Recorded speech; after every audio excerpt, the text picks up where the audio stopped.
Hello student, आज हम class 10th का चैप्टर 1 रियल नंबर करने जा रहे हैं। तो यहाँ पर पहले मैं इसका बेसिक समझा देता हूँ, इसमें आखिर है क्या। तो होल नंबर इसको हम डोनेट करते हैं डब्ल्यू से, और ये स्टार्ट होता है 0 से। 0 1 2 3 और ऐसे ये चलता रहता है इन्फिनाइट तक, यानी कि अनंत तक ऐसे ये चलता रहता है। और नेचुरल नंबर स्टार्ट होता है मेरा 1 से, 1 2 3 और ऐसे ये चलता रहता है इन्फिनाइट तक। और इसको डोनेट करते हैं एन से। इंटीजर जो हमारे नंबर लाइन पे होते हैं, इधर जीरो हो गया बीच में और इधर नेगेटिव होते हैं, इधर मेरे पॉजिटिव होते हैं। तो नेगेटिव, पॉजिटिव और ये जीरो, ये हमारे क्या हो जाते हैं, हमारे इंटीजर्स हो जाते हैं। अब रियल नंबर, इंटीजर को जेड से दिखाते हैं। रियल नंबर जितने भी हम नंबर जानते हैं ना, रूट हो गया, रूट 3 हो गया, 1 हो गया, 1.4 हो गया, -5 हो गया, ये जो सारे जितने भी हम नंबर जानते हैं वो हमारे रियल नंबर होते हैं। ओड नंबर जो 2 से डिविजिबल नहीं है, जैसे 1 3 5 7 9 11, ये मेरे ओड नंबर है जो 2 से डिविजिबल नहीं है। और इवन नंबर जो 2 से डिविजिबल है, जैसे 2 4 6 8 10, ऐसे ये इन्फिनाइट तक चलता रहता है। Prime number only have 2 factor, only 2 factor होते हैं जिसके, जैसे एग्जांपल के देखें तो यहाँ पर 2 ले लूँ तो इसका क्या होगा, किस किस में आएगा, ये 1 में आएगा और 2 में आएगा, ठीक है। और 5 ले लूँ तो 1 में आएगा और ये 5 में आएगा, ठीक है। तो ये मेरा प्राइम नंबर हो गया। कंपोजिट नंबर जिसके more than 2 factor, more than 2 factor, जैसे मेरा 4 हो गया। 4 किस में आएगा, 1 में आएगा, 2 में आएगा और खुद के टेबल में 4 में भी आएगा, ठीक है। जैसे 6 हो गया, 1 में भी आएगा, 2 में भी आएगा, 3 में आएगा और ये 6 में भी आएगा। रेशनल नंबर जिसको हम P/Q के फॉर्म में लिख सकते हैं, लेकिन जो Q होता है वो मेरा नॉट इक्वल टू 0 होता है, ठीक है। जैसे एग्जांपल देख लें, 5 हो गया, 5 के नीचे 1 ले सकता हूँ तो इसको P/Q के फॉर्म में हो गया। 0 भी मेरा रेशनल नंबर है क्योंकि इसके नीचे मैं 0/1 लिख सकता हूँ। ऊपर वाला मेरा 0 हो सकता है लेकिन नीचे जो मेरा Q है वो 0 नहीं हो सकता, ठीक है। अगर ऊपर 0 है तो ये रेशनल नंबर है। 1.4 हो गया, यहाँ से मैं पॉइंट हटाऊँ, नीचे 10 लगाऊंगा तो ये भी एक मेरा P/Q के फॉर्म में लिख दिया, तो ये भी एक रेशनल नंबर है। अब ये रेशनल नंबर जिसको हम P/Q के फॉर्म में नहीं लिख सकते, जैसे 3 पाई की वैल्यू जो होती है 3.14, ऐसे ही करके ये चलता रहता है। √2 की वैल्यू होती है 1.41, ऐसे ही करके चलता रहता है आगे तक। √3 की वैल्यू 1.73 और ये ऐसे ही आगे तक चलता रहता है, ये कभी ख़त्म नहीं होता है। तो इसको हम कहते हैं इरेशनल नंबर, जिसको हम P/Q के फॉर्म में नहीं लिख सकते। अब इस चैप्टर का बेसिक खत्म हो चुका है। अब एक्सरसाइज करते हैं, एक्सरसाइज 1.1। इसका फर्स्ट क्वेश्चन कहता है एक्सप्रेस इस number as a product of its prime factor. इसके हमें प्राइम फैक्टर निकालने हैं। जैसे ये 140 दे रखा है, इसका हम एलसीएम निकालते हैं 140 का। 2 से करेंगे 70 आएगा, 2 से 35, फिर 5 से करेंगे तो 7, 7 से करेंगे तो 1। तो लिखेंगे therefore prime factor of 140 equal to 2 × 2 × 5 × 7, 2 × 2 × 5 × 7, यानी कि 2 की पावर कितनी है यहाँ पर, 2 बार आया तो 2 की पावर 2 हो जाएगी, इंटू में 5 की पावर एक बार आया तो 5 की पावर 1, इंटू में 7 की पावर 1। ये हो गया। अब इसका हम सेकेंड पार्ट करते हैं 156।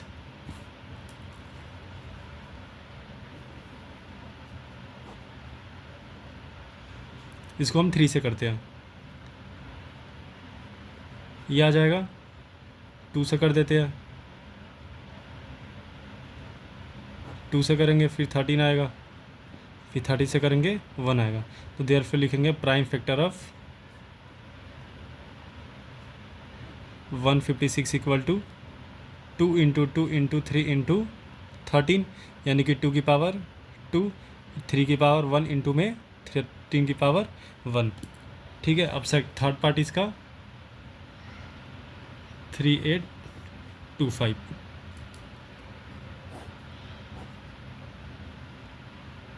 थ्री से करते हैं,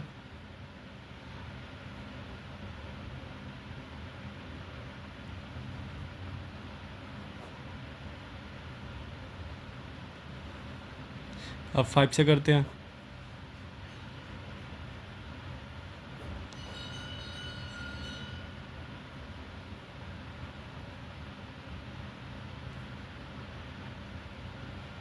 ये करेंगे तो ये 70 से ये कैंसिल ये एक आ जाएगा 70 बार में 1।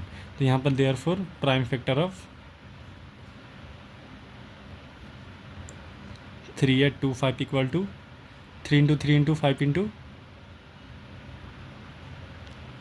17, यानी कि 3 की पावर 2 इंटू 5 की पावर 2 इंटू में 17 की पावर 1। अब इसका हम फोर्थ पार्ट करते हैं, 5 से करते हैं।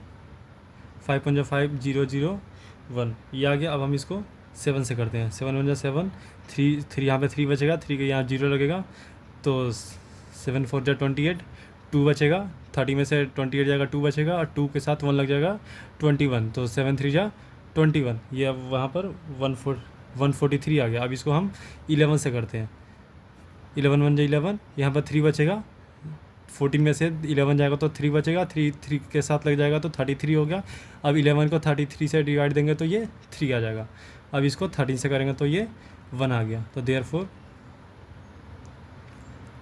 Prime factor of 5000 5 equal to 5 into 7 into 11 into 13, सब एक एक बार है तो सबकी पावर 1 हो गई। अब इसका 5th पार्ट करते हैं, लास्ट। इसको हम 70 से करते हैं। तो 70 से करते हैं तो ये आता है 437 आया। अब इसको हम 19 से करते हैं तो ये आ जाएगा 23। अब इसको 23 से करेंगे तो ये 1 आ गया। तो therefore prime factor of 7429 equal to 70 into 90 into 23, सब एक बार है तो सबकी पावर 1 हो गया। अब सेकंड क्वेश्चन करते हैं। इसमें बोलता है कि find the LCM and HCF of the following pairs. इन सब के हमें एलसीएम और एचसीएफ निकालना है। और फिर उसको बोलता है कि वेरीफाई करो कि एलसीएम इंटू एचसीएफ जो है इक्वल है प्रोडक्ट ऑफ नंबर्स के। ठीक है, तो पहले मैं इसका प्राइम फैक्टर निकाल लेता हूँ। अगर मैं 26 का निकालूंगा तो 2 से आ जाएगा और 13 आ जाएगा। फिर इसका 91 का निकालता हूँ, 7 से आ जाएगा और 7 में 13 आएगा, 13 हो गया। ठीक है, तो prime factor of 26 equal to 1 into 2 into 13। ये ऐसे लिख सकते हैं ना, 1 भी लिख सकते हैं क्योंकि मल्टीप्लाई करूँगा तो 1 से कोई फ़र्क नहीं पड़ेगा, सेम ही आएगा अभी भी। अब प्राइम फैक्टर ऑफ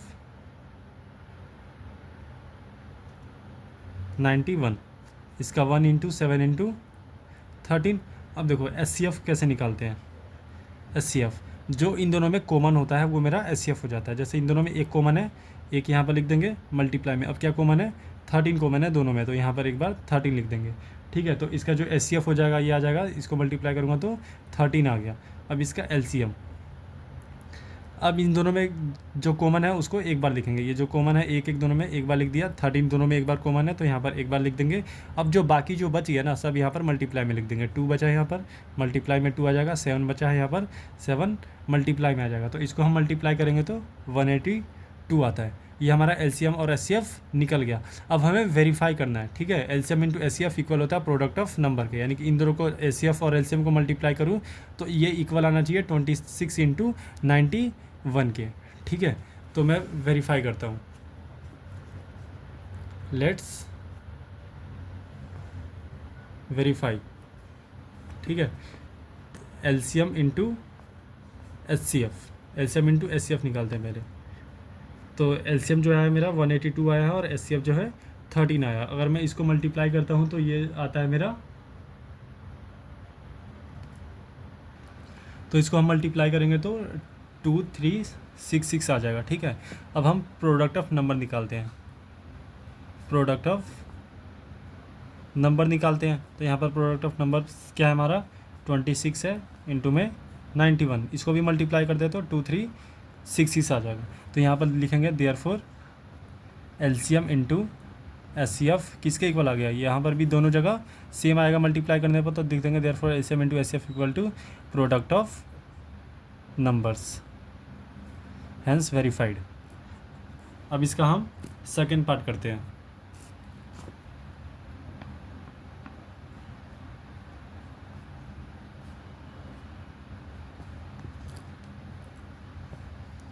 इसका भी हम प्राइम फैक्टर निकालेंगे। एलसीएम निकालते हैं पहले।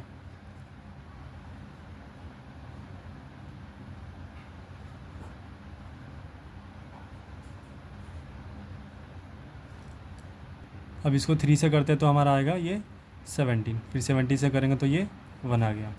अब 92 का भी कर देते हैं, 2 से करूँगा तो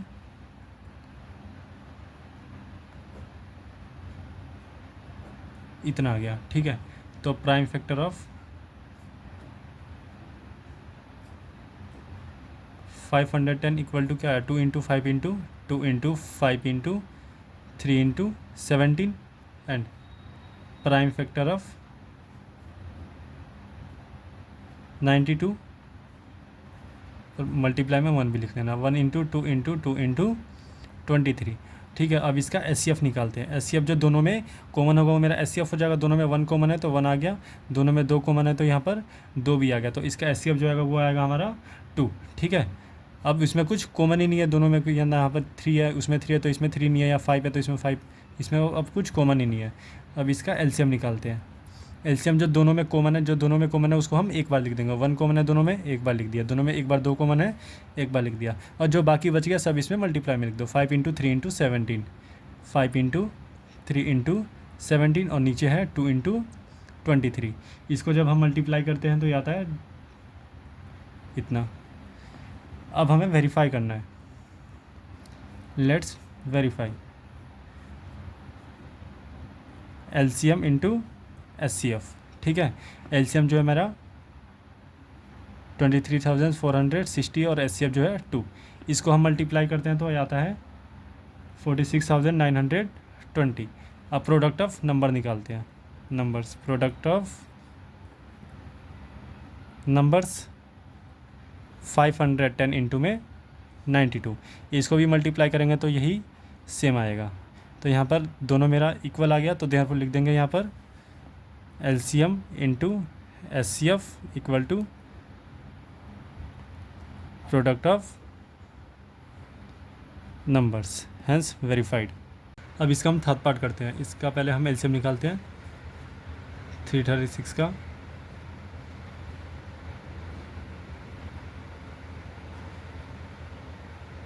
टू से करेंगे तो यहाँ पे 4 आएगा, 2 आएगा, 2 से करेंगे फिर 2 आएगा, फिर 1 आएगा, 3 से करेंगे 7 आएगा, फिर 7 से करेंगे 1 आ गया। ठीक है, अब हम 54 का भी कर देते हैं।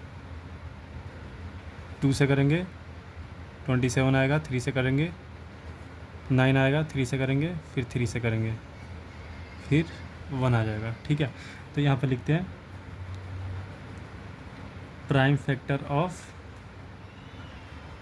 336 equal to 2 into 2 into 2 into इतने 1 2 3 4 बार है, और 3 इंटू 7।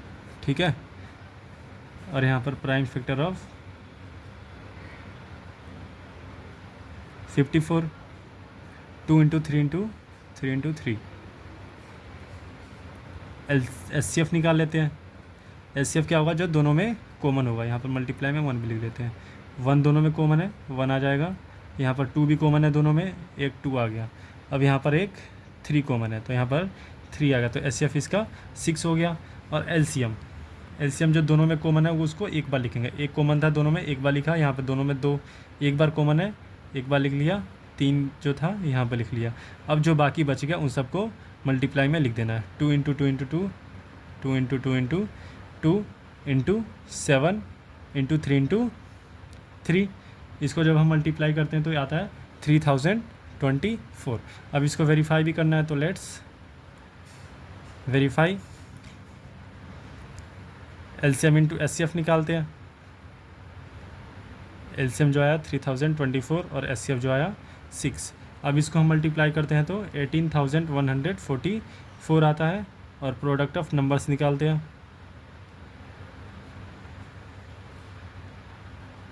नंबर्स जो है मेरा 336 इंटू 54, इसको भी जब हम मल्टीप्लाई करेंगे तो 80,144 ही आएगा। तो देयरफॉर एलसीएम इंटू एचसीएफ आया प्रोडक्ट ऑफ नंबर्स के, हेंस वेरीफाइड। अब थर्ड क्वेश्चन करते हैं, बोलता है कि find the LCM and HCF of the following integers applying the prime factorisation method. अब फैक्टराइजेशन मेथड से निकालना है। ठीक है, तो यहाँ पर पहले हम 12 का एलसीएम निकाल लेते हैं। तो 12 का करेंगे 2 आएगा, 6, 2 से करेंगे 3 आएगा, 3 1 जा 3, 15 का करते हैं तो 3 से करेंगे 5 आएगा, 5 से करेंगे 1 आएगा। 21 का करेंगे 3 से करेंगे 7 आएगा, 7 से करेंगे 1 आ गया। तो ठीक है, लिख देते हैं यहाँ पर prime factor of 12 equal to 1 into 2 into 2 into 3। ऐसे ऐसे हम यहाँ पर prime factor of 15, prime factor of 21, ठीक है। 15 का 1 इंटू 3 इंटू 5 आया और 21 का 1 इंटू 3 इंटू 7 आया। तो यहाँ पर एच क्या हो जाएगा, एच जो दोनों में तीनों में कॉमन है, अब यहाँ पर 3 3 है तो तीनों में कॉमन है, तीनों में एक कॉमन है, जो तीनों में कॉमन है यहाँ पर एक कॉमन है तो एक हो गया। अब इसमें हमारा कुछ यहाँ पर हम देखें तो यहाँ पर मेरा 3 भी कॉमन है तीनों में, तो यहाँ पर इंटू में 3, तो एच क्या हो गया मेरा 3 हो गया। एलसीएम जो तीनों में कॉमन है उसको एक बार लिखेंगे, यहाँ पर भी एक कॉमन था एक बार लिख लिया, 3 कॉमन है तीनों में तो 3 लिख दिया। यहाँ पर जो बाकी बच के मल्टीप्लाई में लिख देंगे 2 इंटू 2, 2 इंटू 2 इंटू 5 इंटू 7। इसको हम मल्टीप्लाई करते हैं तो 420 आएगा। फर्स्ट पार्ट ख़त्म हो गया, सेकंड पार्ट करते हैं इसका। 17, 23 एंड 29, इसका भी प्राइम एलसीएम निकालेंगे तो ये खुद के ही टेबल में आएंगे। प्राइम फैक्टर ऑफ 17, ऐसे ही prime factor of 23, prime factor of 29। 1 into 17, 1 into 23, 1 into 29। तो इसका जो एचसीएफ होगा केवल इन तीनों में एक ही कॉमन है तो एचसीएफ इसका 1 हो जाएगा। और एलसीएम तीनों में एक कॉमन है तो एक लिख देंगे, और कुछ कॉमन नहीं है तो सबको एक साथ मल्टीप्लाई में लिख देंगे। इन सबको मल्टीप्लाई करते हैं तो 11,339 आता है। हो गया बस। थर्ड पार्ट करते हैं अब इसका। 8, 9 एंड 25, इसका भी प्राइम फैक्टर निकालते हैं। प्राइम फैक्टर ऑफ 8 क्या हो जाएगा, 1 into 2 into 2 into 2। Prime factor of 9, 1 into 3 into 3। Prime factor of 25, 1 into 5 into 5। HCF कर निकालते हैं। एचसीएफ जब तीनों में कॉमन है, तीनों में केवल एक कॉमन, तो एचसीएफ इसका 1 हो गया। एलसीएम जो तीनों में कॉमन है उसको एक बार लिखेंगे, और इसमें कुछ कॉमन नहीं है तो बाकी सबको मल्टीप्लाई में लिख देंगे। तो 2 into 2 into 2 into 3 into 3 into 5 into 5, इन सबको मल्टीप्लाई करते हैं तो आता है हमारा 1800। अब फोर्थ क्वेश्चन करते हैं। गिवन डेट एचसीएफ जो है इन दोनों नंबर का हमें एचसीएफ दे रखा है 9, then find the LCM of, इन दोनों नंबर का हमें एलसीएम निकालना है। ठीक है, तो जो मेरा अभी फॉर्मूला था एलसीएम इंटू एचसीएफ किसके इक्वल था, प्रोडक्ट ऑफ नंबर्स के। ठीक है, एलसीएम मेरे को निकालना है। एचसीएफ दे रखा 9 और जो प्रोडक्ट नंबर है 306 इंटू 657, तो यहाँ पर जो 9 है इधर मल्टीप्लाई में इधर आके डिवाइड में आ जाएगा। अब इसको 9 से काटते हैं।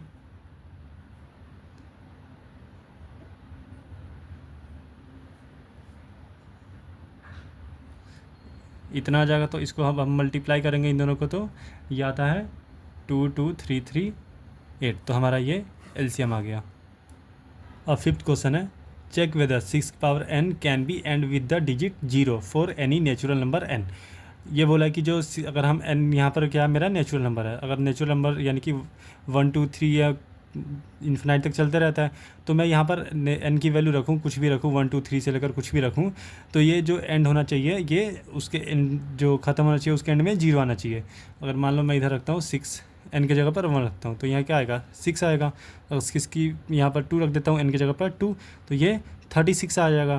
तो देखो ये एंड 0 के साथ एंड नहीं हो रहा ना, यहाँ पर 0 के साथ एंड नहीं हो रहा है, लास्ट में यहाँ पर 0 आना चाहिए था, लेकिन यहाँ पर 0 नहीं आ रहा है। इसको हमें चेक करना है क्या, जब ये इसकी पावर कुछ भी होगी तो इसको हम रखेंगे तो एंड में 0 आ रहा है कि नहीं आ रहा है, ये हमें चेक करना है। तो ये तो नहीं आ रहा है, ठीक है, तो ये 0 कब आएगा,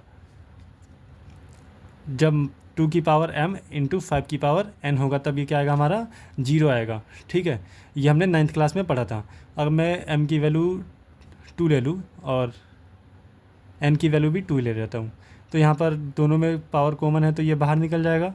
अब 5 टू जा 10 हो जाएगा, इसकी पावर 2। तो ये कितना आ गया मेरा 100 आ गया। अब देखो ये किसके साथ एंड हो रहा है, एंड विथ 0, 0 के साथ एंड हो रहा है ना।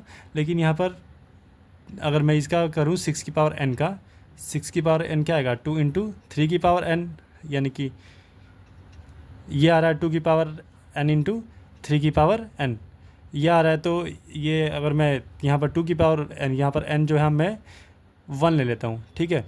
तो 2 की पावर 1 इंटू 3 की पावर 1, ये फिर से क्या आ जाएगा 6 ही आ जाएगा। ये क्या हो रहा है, ये एंड नहीं हो रहा है। लेकिन जब 2 इंटू 5 की 2 इंटू 2 की पावर m एंड 5 की पावर n है, तो ये क्या रहा है हमारा, ये एंड विथ 0 हो रहा है। ये हमने 9th में पढ़ा था।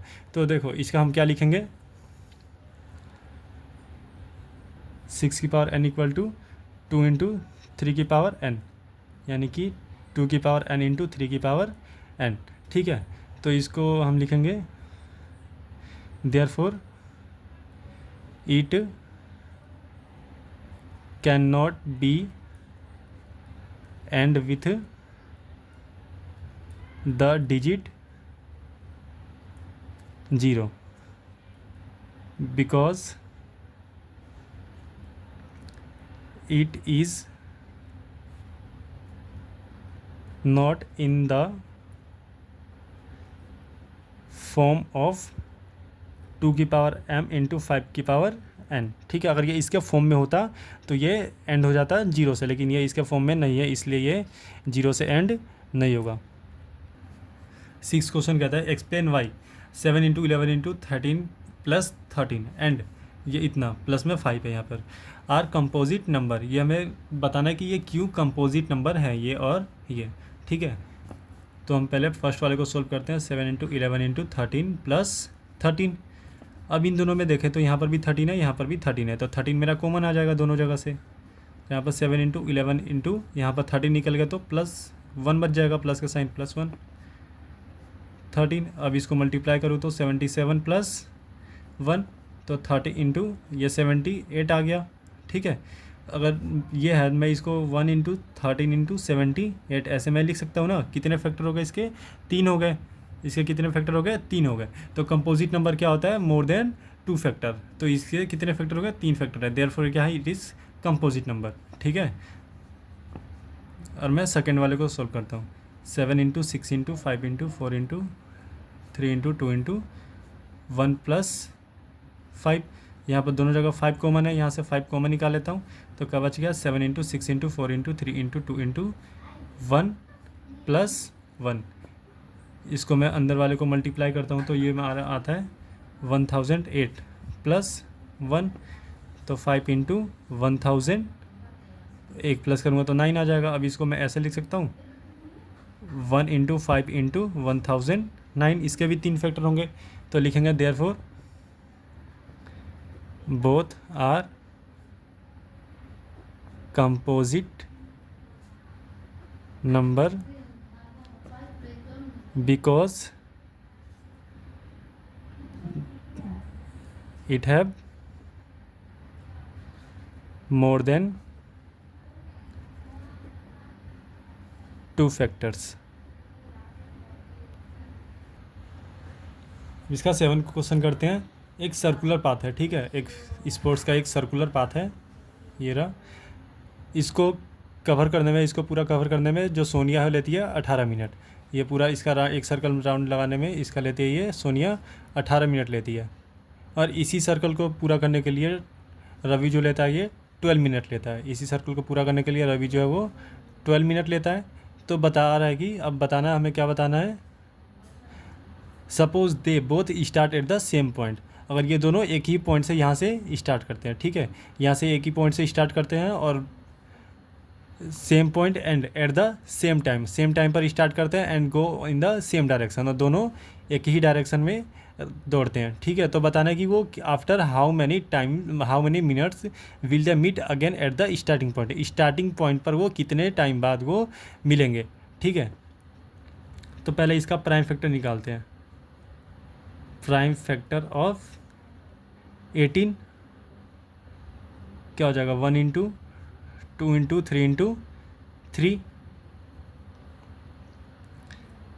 Prime factor of 12, 1 into 2 into 2 into 3, ठीक है।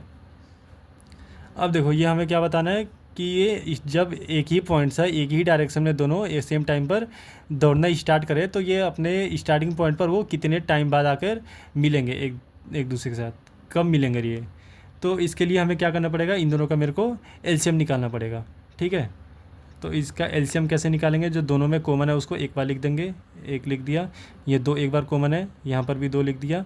तीन कॉमन है दोनों में, तो एक बार तीन कॉमन है निकल लिया। अब तीन बच गया यहाँ पर, और यहाँ पर टू बच गया। अब इन सबको मल्टीप्लाई करूँगा तो 36 आता है। तो देयरफॉर ये क्या होगा, ये 36 मिनट बाद अपने स्टार्टिंग पॉइंट पर मिलेंगे। तो लिखेंगे therefore they meet again at the starting point after 36 minutes. अब एक्सरसाइज 1.2 का फर्स्ट क्वेश्चन करते हैं। कहता है कि prove that root 5 is a irrational number. एक ये रूट 5 जो है मेरा इरेशनल नंबर है, इसको मैं प्रूफ करना है। तो प्रूफ करते हैं। पहले let assume that root 5 is a rational number. हमने ये मान लिया कि रूट 5 क्या है, मेरा एक रेशनल नंबर हमने मान लिया, ठीक है। तो रेशनल नंबर है, रेशनल नंबर किसे कहते हैं, जिसको हम पी अपॉन क्यू के फॉर्म में लिख सकते हैं, यानी कि मैं इसको ए अपॉन बी के फॉर्म में लिख देता हूँ। और यहाँ पर जो मेरा ए और बी है, लिखेंगे A and B are integers having no common factor other than 1। A और बी एक मेरा इंटीजर है, ठीक है, जिसमें क्या है, केवल इन दोनों का कॉमन फैक्टर केवल एक है, ठीक है। तो इसको मैं क्रॉस मल्टीप्लाई करता हूँ, तो ए जो हो जाएगा मेरा रूट 5 भी हो जाएगा। अब स्क्वायरिंग इन बोथ साइड करता हूँ, तो a square equal to root 5b का स्क्वायर, तो a square equal to 5b square हो जाएगा, ठीक है। तो यहाँ पर लिखेंगे therefore a square is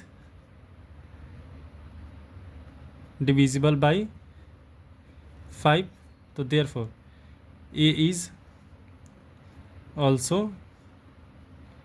divisible by 5। अगर मान लो यहाँ पर समझा रहा हूँ, इसका मतलब मैंने क्या लिखा, यहाँ पर मेरा 25 है, 25 है, मैंने यहाँ पर 25 का स्क्वायर है, ठीक है। तो ये जो स्क्वायर है, अगर मैं इसको 5 से डिवाइड करूँ तो ये डिवाइड तो हो जाएगा, ठीक है। ये 5 से डिवाइड करूँ तो ये डिवाइड तो हो जाएगा, 5 के टेबल 25 आएगा, डिवाइड हो जाएगा। लेकिन अगर मैं इसके स्क्वायर करूँ 625 आएगा। अब इसको मैं 5 से डिवाइड करूँ, अभी भी तो ये डिवाइड हो जाएगा। तो ये क्या हो गया, ये मेरा ए स्क्वायर हो गया, ये मेरा ए हो गया। तो ये क्या है, ये डिवाइड हो जा रहा है, ठीक है। अब इसको हम दोबारा से लेट करेंगे, लेट यहाँ पर ए इक्वल टू मानेंगे, ए इक्वल टू 5c लेट करेंगे, ठीक है। इसको इक्वेशन नंबर 1 दे रहा हूँ। यहाँ पर जो ए है इसी को हम दोबारा से लेट कर लेंगे। अब दोबारा से squaring in both side, squaring in both sides, तो करूँगा तो ए स्क्वायर हो जाएगा पर 5c स्क्वायर, तो a square equal to 25c square. अब जो ए स्क्वायर की वैल्यू है 5b स्क्वायर है, तो ए स्क्वायर की जगह पर यहाँ पर मैं 5b स्क्वायर रख देता हूँ, तो 25c square.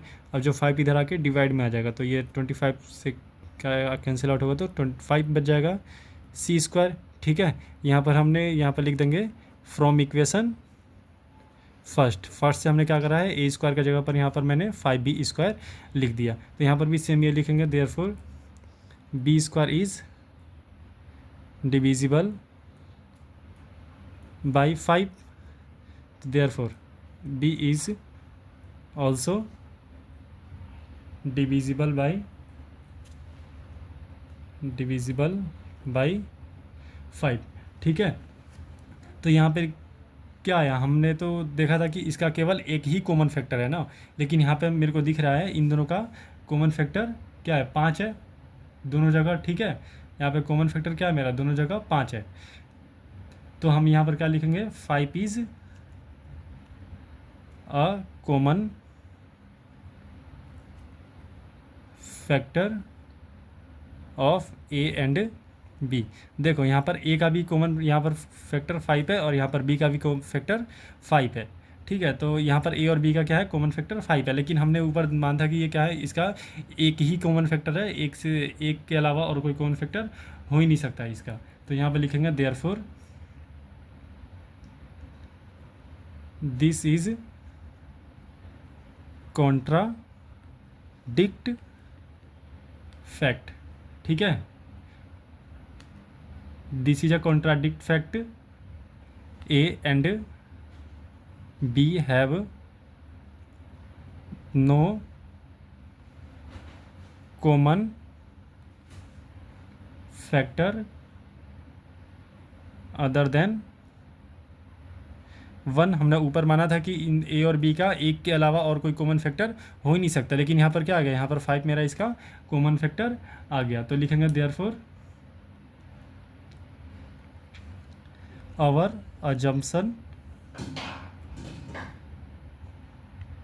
Were wrong, therefore root 5 is an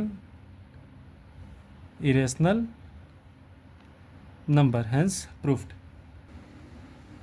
second question का, अब सेकेंड क्वेश्चन करते हैं, prove that 3 + 2√5 is a irrational. इसको हमें प्रूव करना है, इरेशनल है। तो late assume that 3 + 2√5 is a rational number. ठीक है, ये हमने मान लिया कि एक रेशनल नंबर है। तो इसको मैं कैसे लिख सकता हूँ, 3 + 2√5 = a/b के फॉर्म में लिख सकता हूँ, क्योंकि ये रेशनल नंबर है। ठीक है, यहाँ पर लिखेंगे where a and b are integers and coprime. ठीक है, तो देखो इसके करने के, ये जो हमारा जो सिंगल में होता है, जैसे यहाँ पर √5 हो गया, √3 हो गया, √11 हो गया। ठीक है, 1/√2 हो गया, ऐसे वाले जो हो गए, इस वाले ये जो सिंगल सिंगल जो होते हैं, इन सबको करने का तरीका जैसे फर्स्ट क्वेश्चन में बताया था वैसे करते हैं। लेकिन अगर प्लस में आ जाए, माइनस में आ जाए, यहाँ पर 3 प्लस में 2√7 आ गया, 3 माइनस में 2√5 आ गया, या फिर 7 इंटू √5 आ गया। ये जो इस टाइप वाले जो होते हैं, प्लस हो गया, माइनस हो गया, मल्टीप्लाई वाले हो गए, इसको हम सेकंड जैसे अब बताने जा रहा हूँ, इसको इस वाले मेथड से करते हैं। ठीक है, प्लस माइनस मल्टीप्लाई वाले सबको। तो इसमें हम क्या करेंगे, ये जो मेरा प्लस का 3 इधर आके इसको हम ला देंगे, इधर आके माइनस का 3 हो जाएगा। तो 2√5 एलसीएम लूँगा तो ए, बी मल्टीप्लाई होगा 3 से, तो माइनस का 3 भी हो जाएगा, डिवाइड बाई बी। हमें इस तरफ एक तरफ केवल हमें रूट वाली वैल्यू रखनी है, बाकी सबको दूसरे तरफ लेकर चले जाना है। तो यहाँ पर 2 मल्टीप्लाई में है तो इधर आके डिवाइड में हो जाएगा, तो 2 भी हो गया, इधर मल्टीप्लाई में है तो ये इधर आके मल्टीप्लाई में आ जाएगा बी के साथ। तो ये आ गया। तो देखो ए और बी हमारा क्या है, इंटीजर है, इंटीजर है, तो ये मेरा पूरा क्या हो जाएगा, एक रेशनल नंबर। तो लिखेंगे therefore a - 3b/में 2b is a rational number. ठीक है, और हमने ऊपर मान रखा है ये क्या है हमारा पूरा, ये रेशनल नंबर है, रेशनल नंबर है, तो यहाँ पर मेरा जो √5 है वो भी रेशनल नंबर ही होगा। तो 10 √5 is also rational.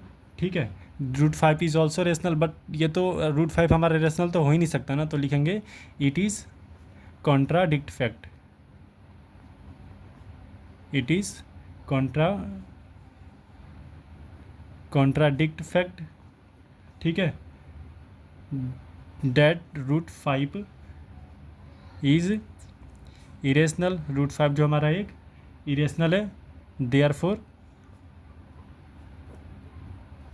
Our assumption, जो हमारा हमने माना था अजम्पशन, जो हमने लेट करा था ये रेशनल नंबर है, वो हमारा अजम्पशन जो वो रोंग है, therefore our assumption were wrong, therefore 3 + 2√5 is an irrational, hence proved. अब ये थर्ड क्वेश्चन का फर्स्ट पार्ट करते हैं, proof that following are irrational. 1/√2 का हमें इरेशनल प्रूफ करना है। ये जो डिवाइड वाला भी होता है ना, इसको भी हम इस वाले मेथड से करते हैं, जो हमने सेकंड क्वेश्चन करा था, सेकंड क्वेश्चन इस मेथड से करा था, इसी वाले मेथड से करते हैं। ये डिवाइड वाला भी इसी वाले मेथड से करेंगे, ठीक है। केवल जो सिंगल होते हैं उसको हम, जो फर्स्ट क्वेश्चन करे थे, फर्स्ट क्वेश्चन ये वाला, उसको इस वाले मेथड से करते हैं जो सिंगल वाला होता है, ठीक है। तो ये यहाँ पर भी इसको हम पुराने वाले मेथड से करते हैं, जो अभी सेकंड क्वेश्चन करा है। तो late assume that 1/√2 is a rational number. यहाँ पर हम रेशनल नंबर मान लेंगे, ठीक है, 1/√2 को। तो 1/√2 क्या हो जाएगा, इक्वल हो जाएगा 1/a/b के। रेशनल नंबर है तो इसको a/b के फॉर्म में तो हम लिख ही सकते हैं। तो यहाँ पर लिखेंगे where a and b are integers and को प्राइम,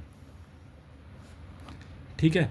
तो इसको रूट वाले को एक तरफ रखना है, बाकी सब रूट वाले एक तरफ रहेंगे, बाकी सबको एक तरफ लेकर चल जाना है। तो ये नीचे रूट है, इसको मैं इधर ला देता हूँ, बी ऊपर मल्टीप्लाई और ए इधर नीचे आ जाएगा। तो बी एक से मल्टीप्लाई होकर ऊपर चल जाएगा, ए यहाँ पर नीचे आ जाएगा, और जो √2 है वो इधर आ जाएगा, ठीक है। तो देखो ए और बी हमारा यहाँ पर इंटीजर है, ठीक है। ए और बी हमारा क्या है, यहाँ पर इंटीजर है, इंटीजर है, तो b/a हमारा रेशनल हो जाएगा। Rational b/a is a rational. तो 10 √2 इज़ ऑल्सो रेशनल, क्योंकि हमने ऊपर माना है कि ये मेरा पूरा ही एक रेशनल नंबर है, ठीक है। ये रेशनल नंबर है, तो लेकिन √2 तो इरेशनल नंबर है ना, ये तो ऐसा हो ही नहीं सकता। तो लिखेंगे but this is contradict fact, ठीक है। ये क्या है, कॉन्ट्राडिक्ट फैक्ट है।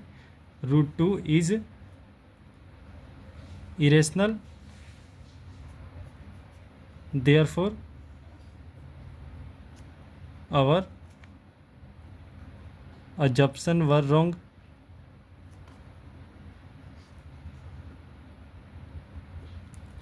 That's why 1/√2 is an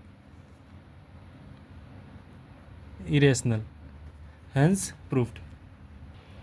अब इसका हम सेकंड पार्ट करते हैं। यहाँ पर 7√5 है, ठीक है।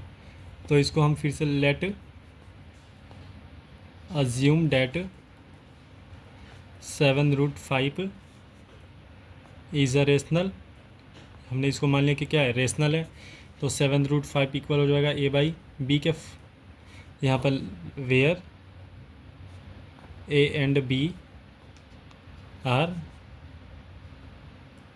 इंटीजर्स एंड को प्राइम, ठीक है। ए एंड बी क्या मेरा यहाँ पर इंटीजर है और ये को प्राइम है। तो इसको जो मेरा रूट है, रूट को एक तरफ रखना है, बाकी सबको एक तरफ लेके चले जाना है। तो √5 इधर ही रह जाएगा, जो 7 मल्टीप्लाई में इधर आके डिवाइड में आ जाएगा, तो 7b हो जाएगा।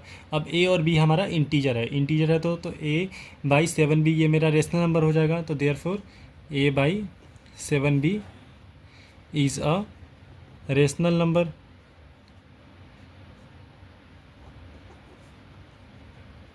Rational number 10 √5 is also a rational number.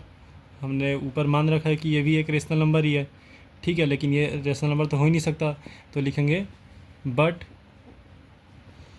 It is contradict fact. ये क्या हमारा एक कॉन्ट्राडिक्ट फैक्ट है, ठीक है। ये हमारा कॉन्ट्राडिक्ट फैक्ट है डैट √5 इज़ इरेशनल। जो हमारा √5 है वो एक इरेशनल है। तो देयरफॉर आवर अजम्पशन वर रोंग। हमारा जो अजम्पशन था वो रोंग है, ठीक है। Therefore 7√5 is an irrational. अब इसका थर्ड पार्ट करते हैं, लास्ट है। 6 + √2 को हमें प्रूफ करना ये है कि रेशनल है। तो यहाँ पर फिर से वही let assume that 6 plus 2 root 2 is a rational number. ठीक है, तो देयरफॉर इसको 6 प्लस रूट 2 को क्या हो जाएगा, ये ए अपॉन बी के इक्वल हो जाएगा। यहाँ पर लिखेंगे where a and B are integers and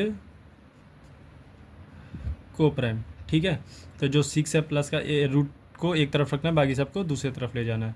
तो रूट 2 इधर ही रह जाएगा, ए बाई बी 6 प्लस का है इधर आके माइनस का 6 हो गया। तो रूट 2 बी को इधर मल्टीप्लाई करूँगा तो क्या हो जाएगा 6, बी हो जाएगा डिवाइड बाई बी। तो लिखेंगे देयरफॉर ए और बी क्या मेरा इंटीजर्स है, इंटीजर है तो ए और बी इंटीजर है, तो ये मेरा पूरा ये एक रेशनल नंबर हो जाएगा। तो a minus 6 b divide by b is a rational. दस रूट 2 भी क्या हो जाएगा, रूट 2 इज़ ऑल्सो रेशनल। ठीक है, बट रूट 2 हमारा रेशनल नंबर तो हो ही नहीं सकता, ये इरेशनल नंबर है। बट लिखेंगे but it is contradict fact, ये कॉन्ट्राडिक्ट फैक्ट है। ठीक है, that root 2 is an irrational, जो रूट 2 हमारा वो एक इरेशनल है। ठीक है, देयरफॉर आवर अजम्पशन जो हमने लेट करा था, अजम्पशन वर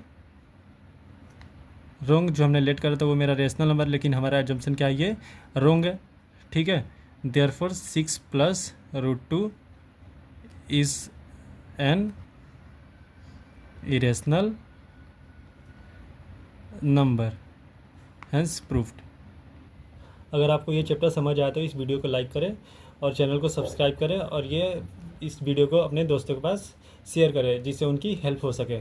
और मैं जब ये चैप्टर एंड होता जाएगा, जो चैप्टर एंड होते जाएंगे, उस चैप्टर के एंड में मैं डेली एक एक इसके इंपॉर्टेंट क्वेश्चन अपलोड करूँगा, जो एग्ज़ाम के लिए इंपॉर्टेंट क्वेश्चन होंगे वो पेपर में आ सकते हैं। Thank you for watching.